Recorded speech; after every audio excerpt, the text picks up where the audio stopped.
नमस्ते, प्रणाम। स्वागत करती हूँ अपने यूट्यूब चैनल पर। आप सभी लोग के सामने एक सुहाग गीत सुनाने जा रही हूँ।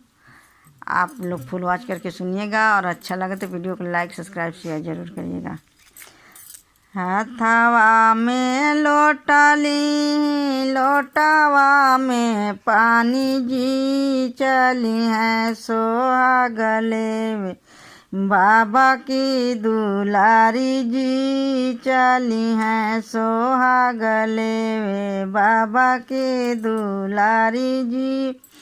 हाथवा में लोटाली, लोटावा में पानी जी, चली हैं सोहागले में बाबा की दुलारी जी, चली हैं सोहागले में बाबा का दुलारी जी।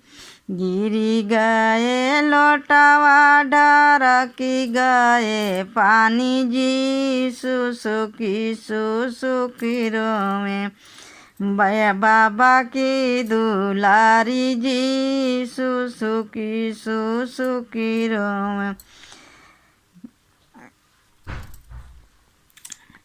गिरी गए लोटावा, ढरकी गए पानी जी, सुसुकी सुसुकी रोवे बाबा का दुलारी जी, सुसुकी सुसुकी रोवे बाबा का दुलारी जी।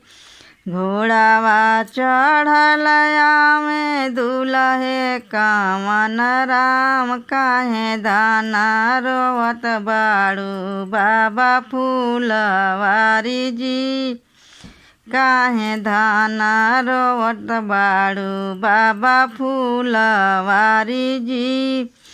घोड़ावा चढ़लया में दुल्हे कामन राम, काहे दाना रोवत बाटू बाबा फूलवारी जी, काहे दाना रोवत बाटू बाबा फूलवारी जी।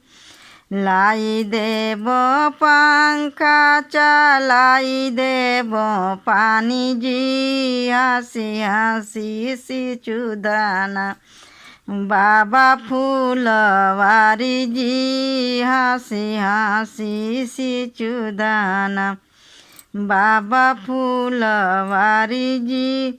लाई देबो पंखा, चलाई देबो पानी जी, हंसी हंसी सी चुदाना बाबा फूलवारी जी, हंसी हंसी सी चुदाना बाबा फूलवारी जी।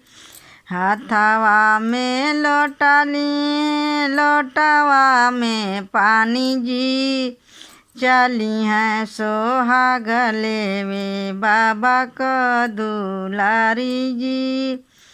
हाथवा में लोटाली है, लोटावा में पानी जी, चली हैं सोहागले में बाबा के दुलारी जी, चली हैं सोहागले में बाबा का दुलारी जी।